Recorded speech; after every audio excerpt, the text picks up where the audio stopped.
Okay, so in today's class, let's see some of the examples or use cases of whatever you have learned till this point.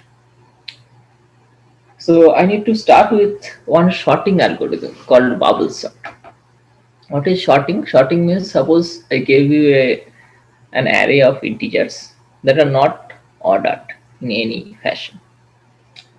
So you need to sort it or order it in the right fashion. Alright, that's how sorting means. So let's see.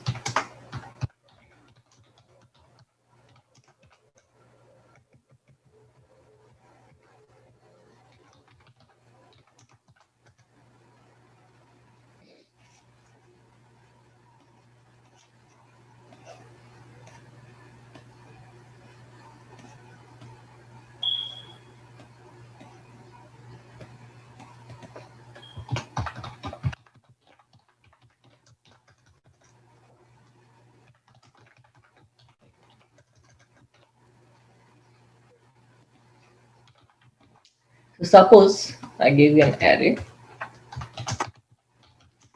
which is not in any order. So 95, just put some random numbers. 30, 15, 7, 89, 12.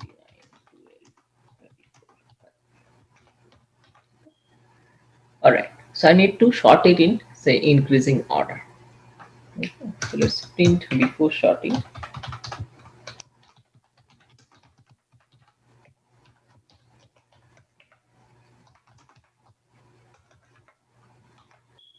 Okay. So for printing, I need to know the length of the array. So let's write how to write how to find out the length of the array.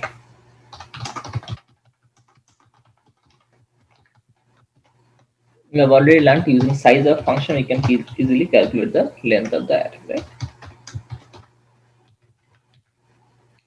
Now I can print.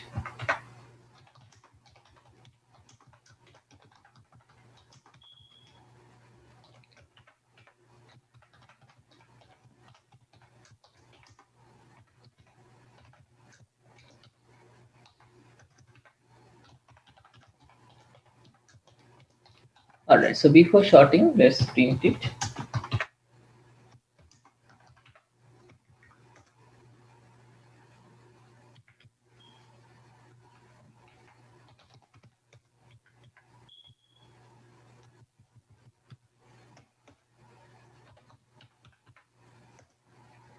So it is printed perfectly. Okay. Now let's write a function called bubble sort that is going to take the array elements and then we'll sort it. Okay. So we have already learned that if I want to pass this array, what all we need to pass? We need to pass the array name and the array size or length. Okay. And this is going to take these things, we'll sort it and then we'll print it inside the function. Clear? Okay. So that means this bubble sort that I'm going to write will take an array name and the size. Just call it s. And it is going to return nothing, void.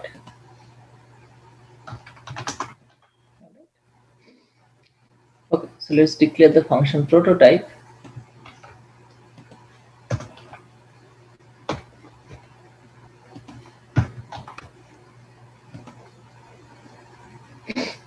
Okay, now let me first write down the function of bubble sort and then I'm going to explain step by step. Okay, let me first write down this function.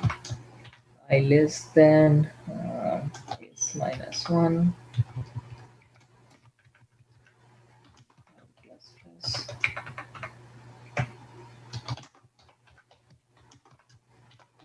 s minus I minus 1 j plus plus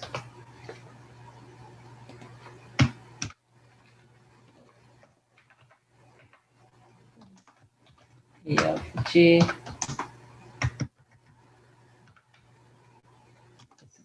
then a of j plus 1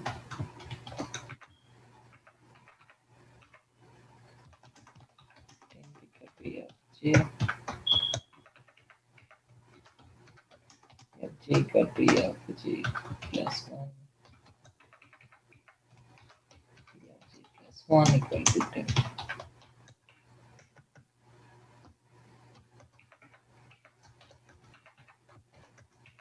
Okay.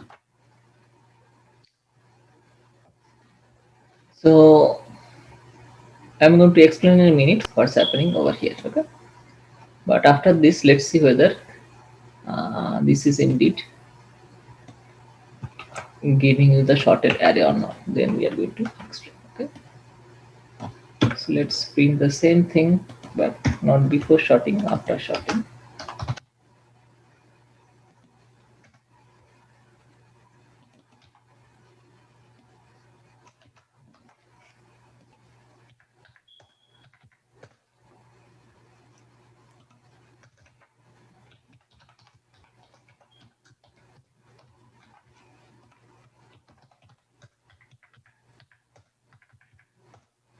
So after sorting, you can see that we have got a sorted array of increasing order. Okay.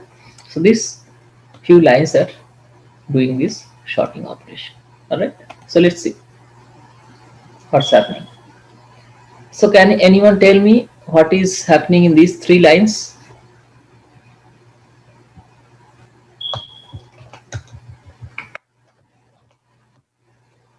So suppose your AJ contains a number 10, AJ plus 1 contains the number 20.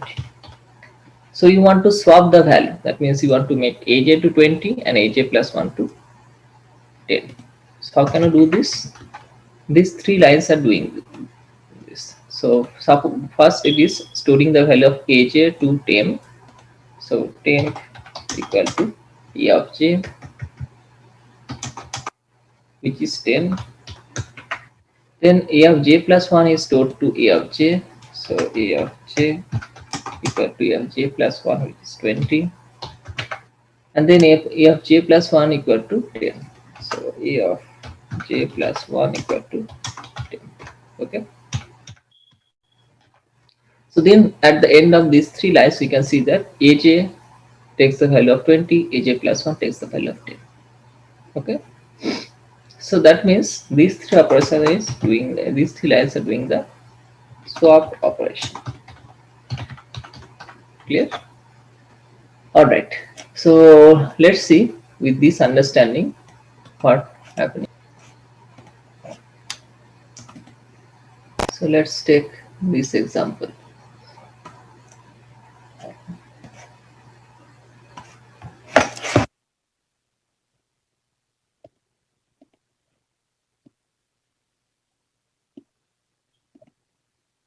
$95, 30. Let's write this array elements over here. 15, 67, 89, 12, 34, 5. Okay. Now first, what is saying? I is varying from 0 to less than s minus 1. Okay. So in the first iteration, let's make I equal to 0. And j will vary from 0 to less than s minus 1 in that case. Okay. So j will vary from 0 to s minus 2. Yeah, because less than s minus 1 is s minus 2. Okay. So that means j will vary from here to here. All right. Now, in every iteration of the inner loop, it is checking whether aj is greater than aj plus 1 or not. So that means when j equal to 0, it is going to check whether a0 is greater than a1 or not. If a0 is greater than a1, then it is going to swap the value. Okay. So let's check. Let me just copy this array over here. So in the first iteration of the inner loop, it is checking whether a0 is greater than a1. So a0 is greater than a1 or not. If yes, you need to swap the value. So it is indeed greater than A1. A0 is indeed greater than A1. So let's swap the hat. Okay. Now J will be incremented by 1. So in the next iteration of the inner loop, it is going to check whether A1 is greater than A2 or not. So it is going to check whether A1 is greater than A2 or not. It is indeed greater than A2. So let's swap them. Okay. In the next iteration, it is going to check whether A2 is greater than A3 or not. A2 is indeed greater than A2. So it is going to swap them. In the next iteration, it is going to check whether they are in the right order or not. They are not in the right order. So it is going to swap the value.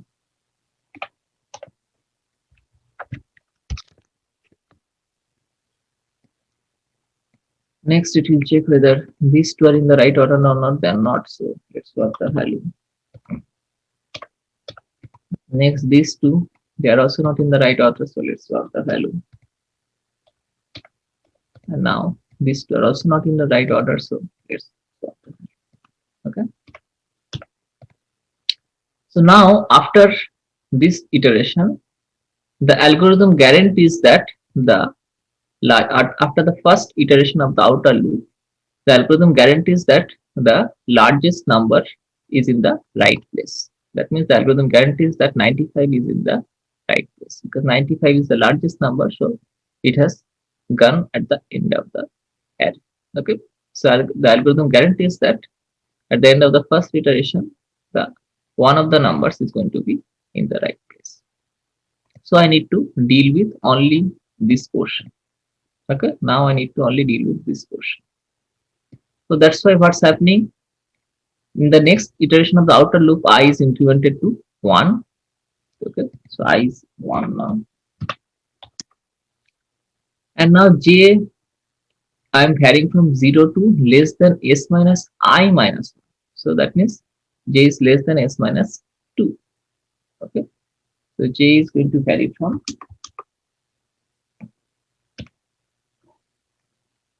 S minus 3. Okay, less than S minus 2 means S minus 3. So that means what it is saying is that as I am going to only deal with this portion of the array, I am going to vary from 0 to this S minus 3. Okay, this is S minus 1, this is S minus 2, this is S minus 3. So I'm going to vary J from 0 to S minus 3 and do the same operation. So let's see. So I'm going to do the same operation. So I'm going to first check whether these two are in the right order or not. They are not, so let's swap. These two are in the right order or not? Yes, they are in the right order, so I do not need to swap. These two are in the right order? Yes. These two are in the right order? No, so I need to swap. These two are not in the right order, so I need to again swap. These two are in the right order or not? They are not, so I need to. So then after the end of this iteration, the algorithm guarantees that the last two numbers after the end of the second iteration, the algorithm guarantees that the last two numbers is in the right position. So that means this number 89 is also in the right position. So I need to take care of only these two numbers. Okay. So then in the next iteration, I will be incremented to 2. And so J will now vary from 0 to S minus 4. Okay. So let's iterate through this process. These two are in the right order, yes. These two are in the right order, yes. These two are in the right order, no. So yes, interchange the value. These two are in the right order or not? No. So let's swap the values. These two are in the right order? No. So let's swap the value. Okay. So at the end of this iteration, this part is sorted. I need to only worry about this portion. Okay. So next, I'm not writing this I and J again. So these two are in the right order, yes. These two are in the right order, no. So I need to interchange. These two are in the right order, yes. These two, no. So I need to interchange. So after the end of this iteration, it will guarantee that this number is in the right position. So let's make it white and then deal with the remaining 4. So in these remaining 4, I'm checking whether these two is the right position or not. No. So I need to swap. These two are in the right position. Yes. These two, no. So I need to swap. So after the end of this iteration, we can guarantee that this number is in the right position. Next, I need to deal with the remaining 3 numbers. These two in the right position, but these two are not in the right position. So let's swap. And now, at the end of this iteration, the algorithm guarantees that this number will be in the right position. So let's make it white. And next, I'm remaining with the 2. So they are not in the right position. So let's swap. So after the end of this iteration, the algorithm guarantees that this number will be in the right position. So let's make it white. So now we can see that the array is shorted in inclusive. Okay. All right. So bubble sort is a very simple way of sorting things. Okay, you are comparing neighboring elements, and then if the order is not correct, you are swapping it, and then you are repeating this process. All right. Now this is a very simple sorting algorithm, but this is not the most efficient sorting algorithm. In an algorithm class, you are going to learn about many other sorting algorithms like merge sort, quick sort, heap sort. Okay, they are more efficient, but this is a very simple way of sorting an array of numbers. And I have shown you because after learning all the things we have enough knowledge to implement a sorting algorithm. Okay, the simplest sorting algorithm. Clear?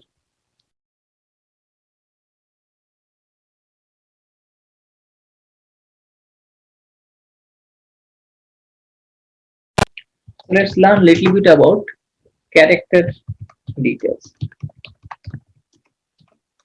Okay, so we have learned a little bit on characters.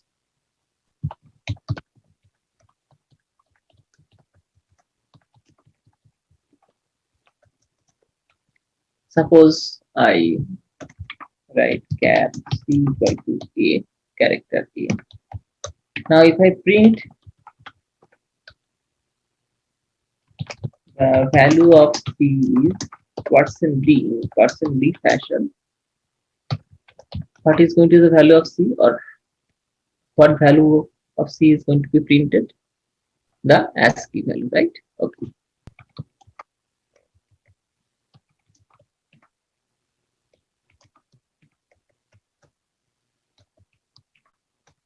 So the value of c is showing as 97. Okay. So how this 97 is coming? As we have already learned that you need to go to the ASCII table, and in the ASCII table, the ASCII value of a is 97. Okay. So ASCII table lists out all the ASCII values corresponding to both small letter as well as capital letter, as well as numerics, okay, as well as some other characters. All right. So suppose I gave you one character. Okay. Can you write a program that is going to check whether the character is uppercase or lowercase? What is the logic? So here in this table we can see that all the lowercase characters, the ASCII value varies from greater than equal to 97 to less than equal to 1 2. That means if the ASCII value falls in this range, then it is lowercase. Similarly, for uppercase letters, the ASCII value varies from 65 to 90. So if the ASCII value falls in this range, then it is uppercase letter. Okay. So let's see. So what is the logic? The logic is that you can write if c is greater than equal to 97 and c is less than equal to what's the value 122, then we can say that c is greater. And how to check whether it is uppercase or not? Else if c is greater than equal to 65 to 90.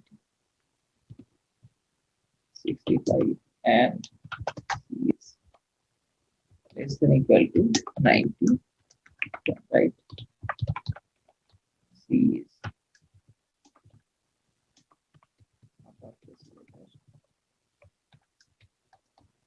Else you can write that C.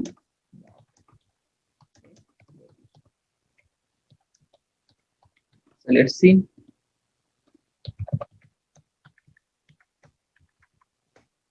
So here it is showing that C is a lowercase letter. C is indeed a lowercase letter. If I make it an uppercase letter, any uppercase letter, let's check. C is an uppercase letter. If I make it any other character, say slash or something, C is not a letter. Okay.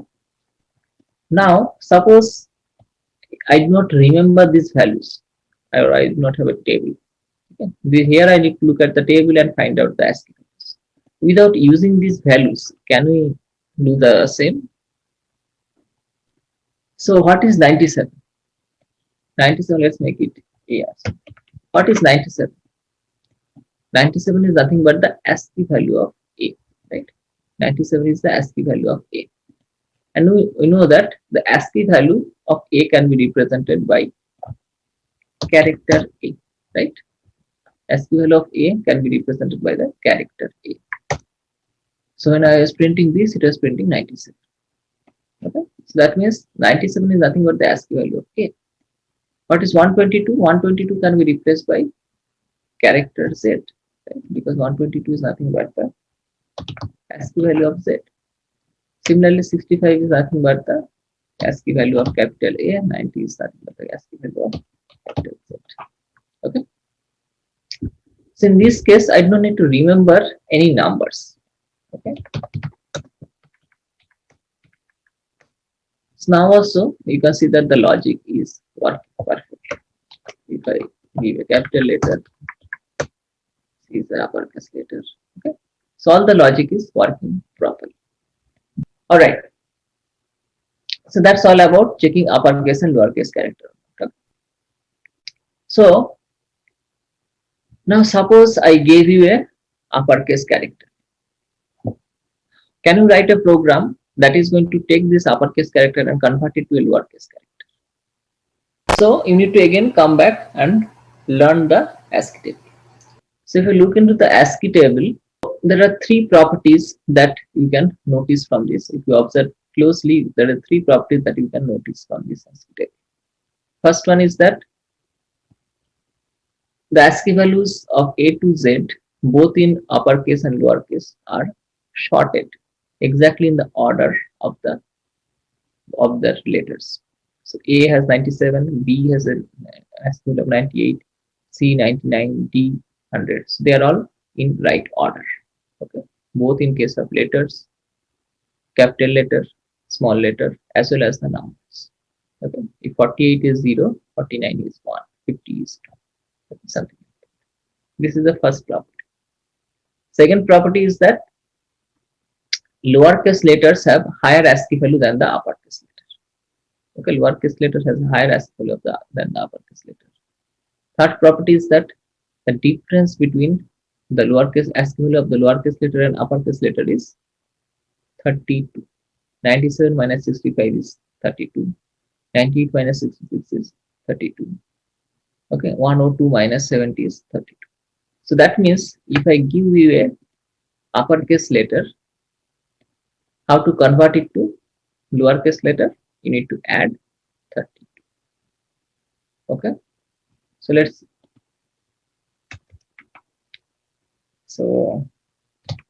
print the lowercase percent C plus 32.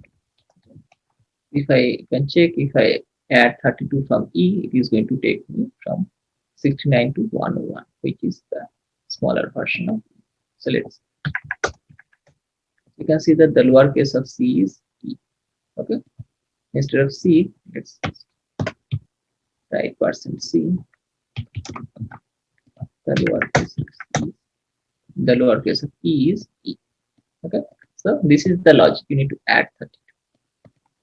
Instead of e, I can make it any other character like g or something.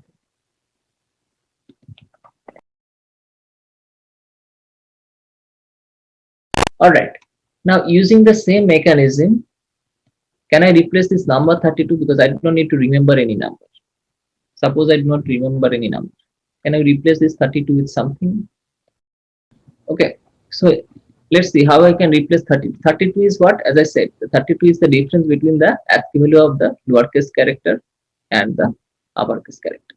So I can simply write character A minus character A but in the capital. So basically I'm saying that ASCII value of small a minus ASCII value of capital, because I know that the difference is 32.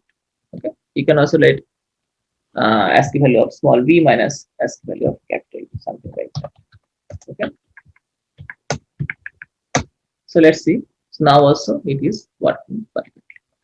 Okay, so you don't need to remember any number if you just understand the logic that I need to deduct the ASCII value of small character minus ASCII value of capital character. That is going to be 32. Okay, so that's it. Okay, so using this logic, you can play with the characters, different case and all this. Okay. All right, now let's see. Suppose I gave you a character array that is of say lowercase character, say hello. Okay. Now can you write a program that is going to convert it to uppercase string? So that means you can just write for I is equal to 0, I less than string length of str I plus plus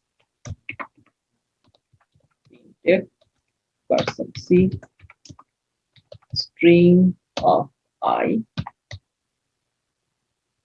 minus, okay, so previously I was converting from uppercase to lowercase, so I have added 32. Now I need to minus 32. So minus as ASCII value of a minus ASCII value. Okay.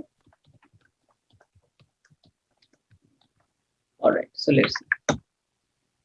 So string length comes in string dot age.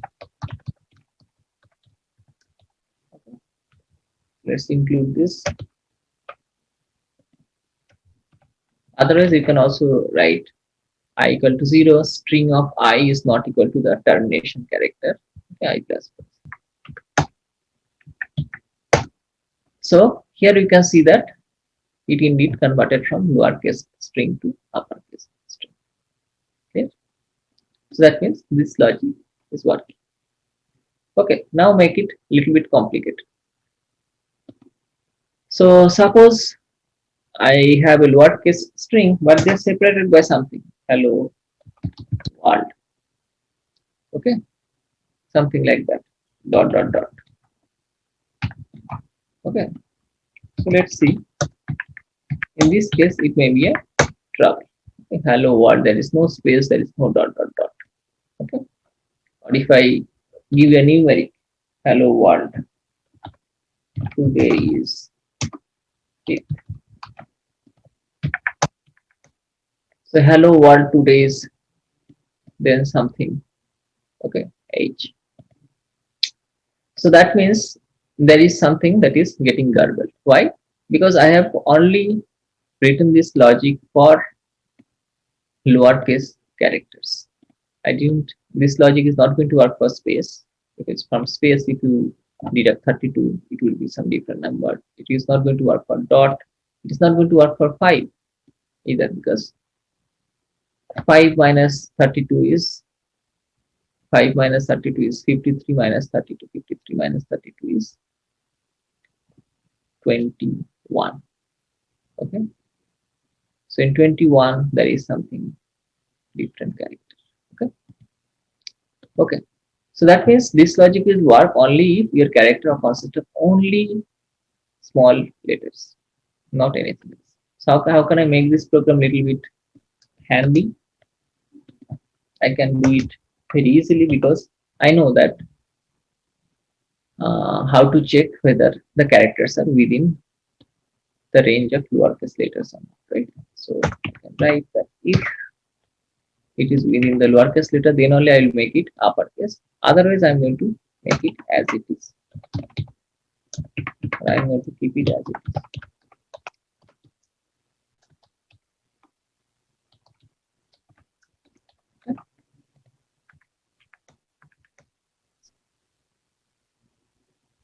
Not C, sorry. String of I is greater than A.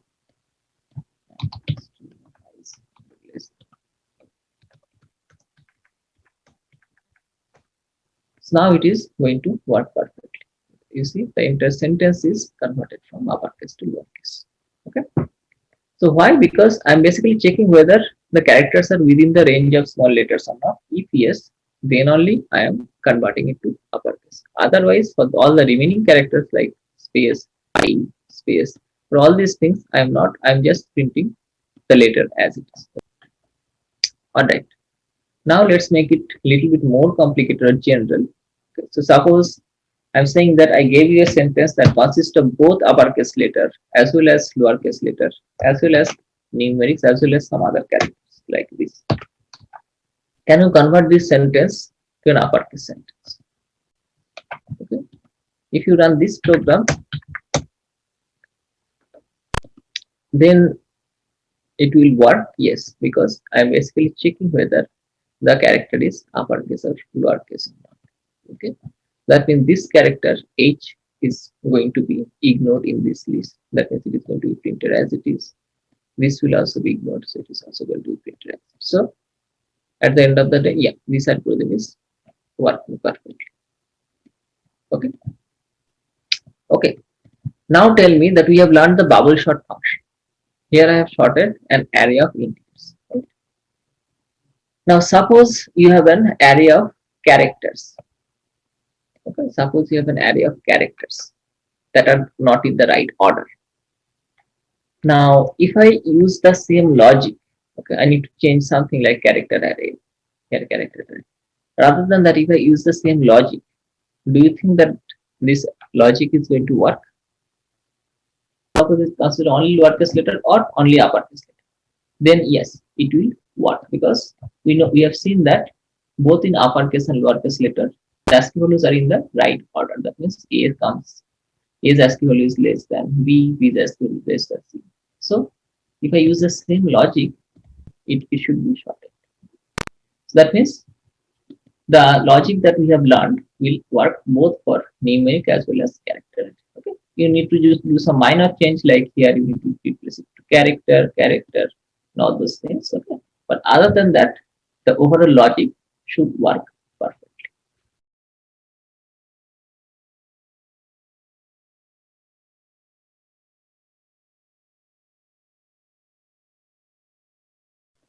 All right, now let's learn some functions and what's there inside these functions. By using them, we can convert from text to numbers. Let's see what text to numbers means.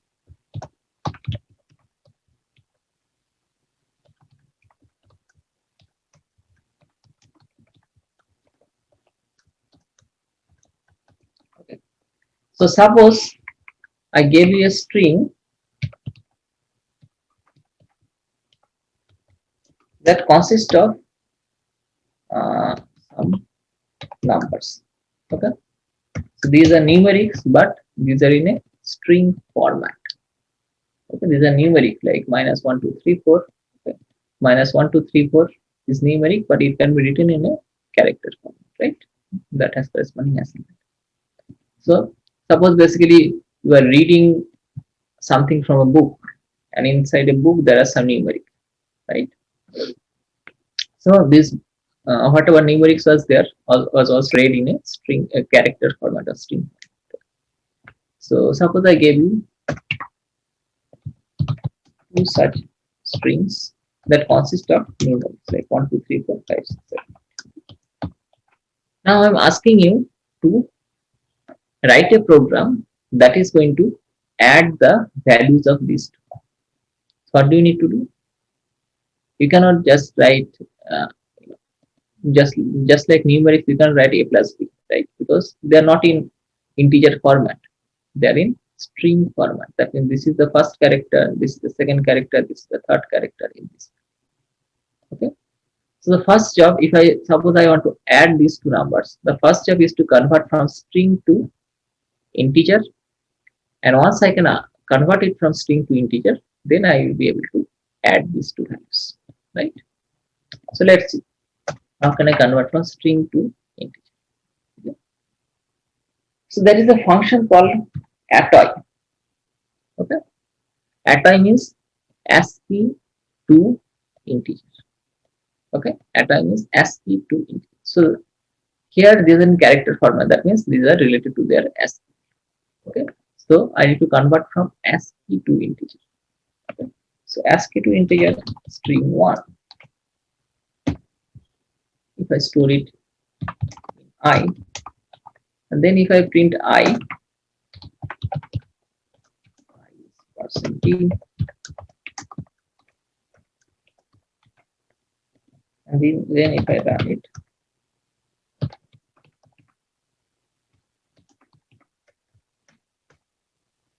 okay. So now it is saying that implicit declaration of attoy function, because the attoy function resides in the library standard library.h. stdlib.h. Okay. Attoy function is residing in standard library.h. Let's see. So now that warning is gone, now if I run this program, you see that the value of I, okay, I have written printed %d fashion. That means the value of I is indeed equal to 1 to 3. Clear? That means this function is behaving perfectly. Similarly, I can write int j equal to attoy of string 2, then the value of j is print.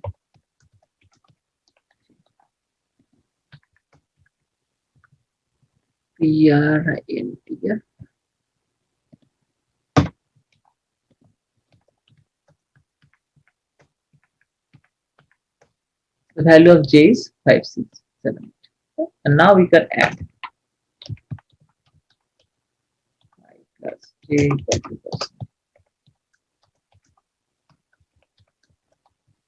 Okay. Now we can see that I plus j equal to 4. Okay. Okay, so this attoy function is basically converted this from string to numeric, and then you can add or do whatever operation you want. All right. Okay. Now, suppose you want to convert from string to long. Okay. Suppose you want a long integer. Okay. So I1 equal to not if, sorry, long. Suppose you want to convert this string to long integer. Then what is the corresponding function? The corresponding function is atol. Okay. ASCII to long. Okay. The corresponding function is atol. So atol of string 1, and then you can print I1 equal to %ld. Okay.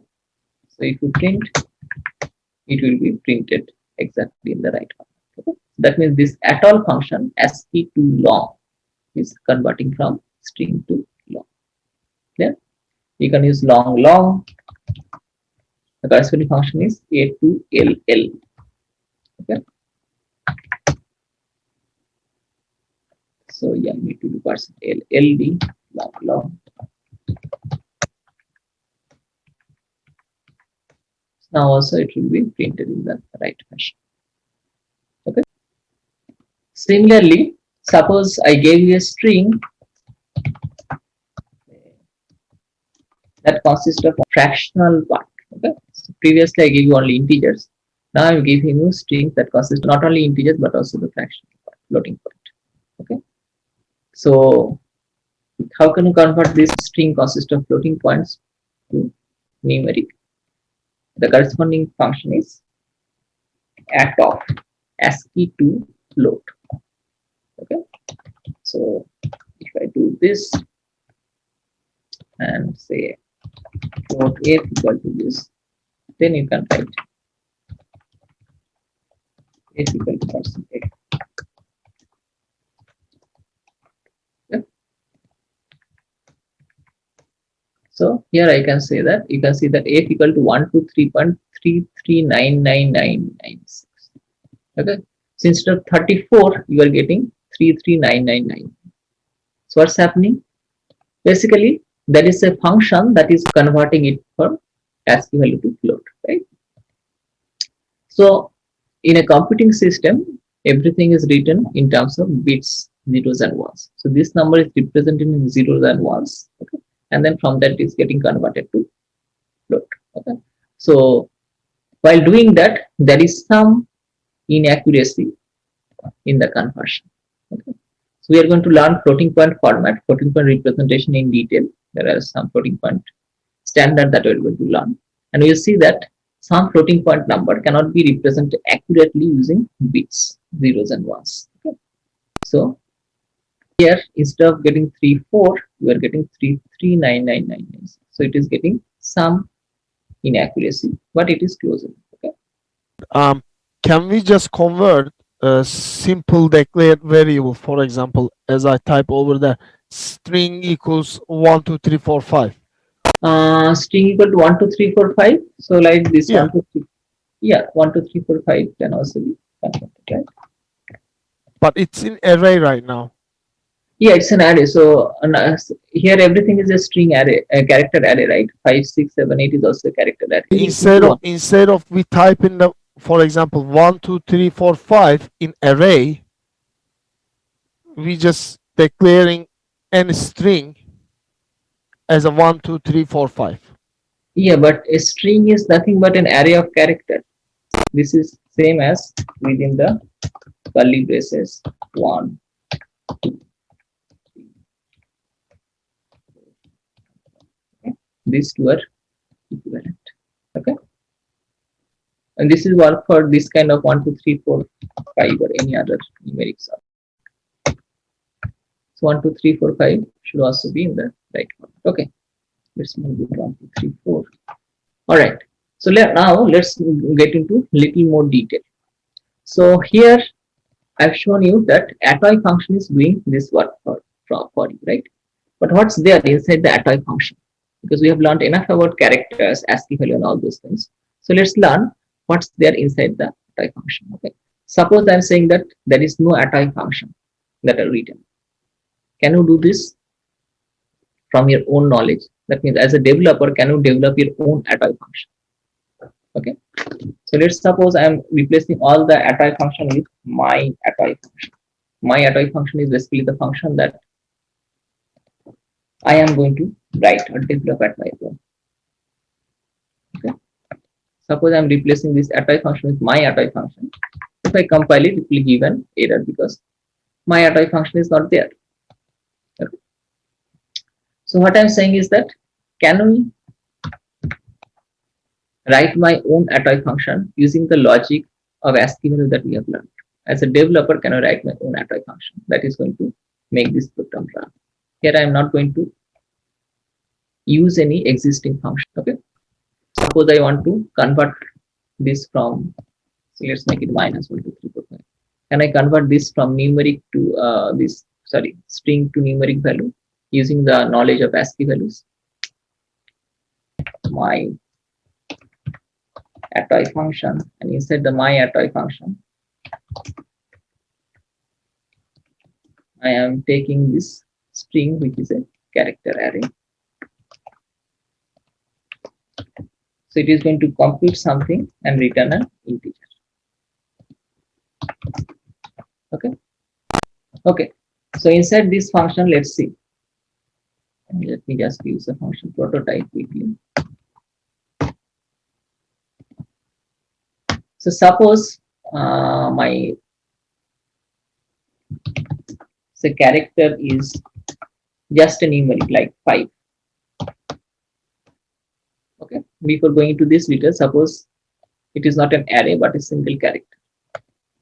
how can you write a program that is going to convert from this character 5 to numeric 5?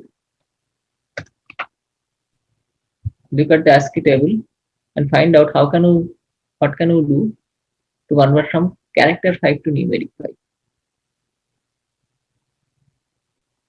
The same logic that I tried to explain, 0 to 9, the ASCII values are sorted in the right order. 5 is 53, 0 is 48. So I need to deduct 48, right? So minus character 0, right? So the numeric value is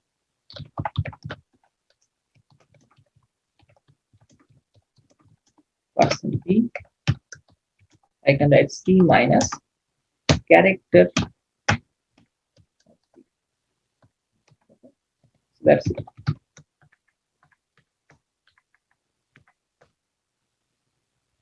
So the numeric value is 5. Okay? It is called twice. This function is called twice. So twice it is printing. The numeric value is 5. The numeric value is 5. So that means if I give you a character, a numeric in a character format, to get the numeric value, you need to deduct the ASCII value of 0. All right. Okay. So then let's apply the same logic for the on the entire array. Okay. So there are two things. If I want to use the same logic, there are two issues that I need to resolve. First is that in case of negative numbers, the first character is sign. In case of negative number, the first character is minus, the first character is sign. Okay. And yeah, second point is that as opposed to a single value, a single number like 5, you have an array of numbers 1, 2, 3, 4. Okay. That means string of 0 is minus, string of 1 is 1, string of 2 is 2, and this one. Here, in case of positive number, string of 0 is not a sign, it is a number. Okay. So you need to take care of these two things. So let's use a sign variable, and so I want to maintain sign equal to 1 for positive number and minus 1 for negative number. Okay. So I'll come to these details why I'm using this convention. Sign equal to 1 for positive number, sign equal to minus 1 for negative number. Okay. That means if the first character is negative, then it is sign is 1, else sign is minus 1. How can you write it? You can write if a0 equal to minus, sign is 1, sign is minus 1, else sign is 1, right? I can write it in a ternary operator fashion. If sign equal to, say, a of 0 equal to minus, if this is true, then sign is minus 1, else sign is 1. If this is true, then sign is minus 1, else sign is 1. Clear? Now let's see. So this is the first thing, you've taken care of the sign. The next thing is that if sign is minus 1, then your array will start from, or the numeric values will start from string of 1, index 1. Otherwise, your index will start from 0. Okay. If it is a negative number, the index will start from 1. Otherwise, index will start from 0. So let's assume that I will point to the index. So I is initialized to 0, and I am saying that if a of 0 is equal to minus, okay, then I am going to do I plus plus. Otherwise, I am going to keep the value of I as it is. Okay. Again, you can use all these things using if else statement also. If a of 0 is equal to minus 1, I plus plus. That means we have incremented the index I from 0 to 1. Otherwise, I remains as 0. Okay. All right. Now, so for I'm putting blank in the initialization section because I is initialized to 0 in case of positive number. Otherwise, I will be incremented by 1 in case of negative. Okay. So initialized part is blank, and then AI is not equal to null character till this point it is going to go fi plus plus. So I need to traverse through this characters 1 2 3 4, and then I'm going to convert it to numeric. Okay, so how can you do so? Let me write the logic and then I'm going to explain. Okay. So let's initialize one value num equal to 0, and then I'm writing num equal to num multiplied by 10 plus a of I minus 0. So a of my I minus 0 is exactly same as c minus 0. Okay, so this part is basically converting from character to its numeric. What is this part? Let me quickly explain this. So suppose I am talking about a equal to 5 6 7 8. Okay, let's take that example. Now initially number equal to 0. Next I'm fetching the first character, which is 5, and then I'm writing number equal to 0 into 10 plus character 5 minus character 0. That means number equal to 0 plus 5. That means next number is going to be equal to 5. The next iteration, it is fetching character 6. So number equal to number into 10, that means 50 plus 6. Number equal to 56. Okay. The next iteration, it is fetching character 7. Alright, so this part is going to be 7. Number multiplied by 10 is 56 multiplied by 10 is 560 plus 7 is 567. Okay. Next iteration, number equal to number multiplied by 10, so 5670 plus the numeric version of 8 will fetch, so 567. Okay. So that's it. That means this line is going to convert the corresponding value. This number will give the value, I have the sign. So I can write that the exact number is number multiplied by sign. Okay, because if it is negative, the sign was minus 1. That means I'm multiplying the value with minus 1. So you will get the negative number. And if it is positive, sign was 1. So I'm multiplying 1 with the value, so it will remain the same. And at the end, we will return number. If I run this, you'll see that I is minus 1 2 3 4. So my atomic function is indeed giving minus 1 2 3 4. Here j is 5 6 7 8. So my atomic function is indeed giving 1 5 6 7 8, and then I'm adding these two. Okay, so it is behaving exactly in the way I wanted to behave. Okay.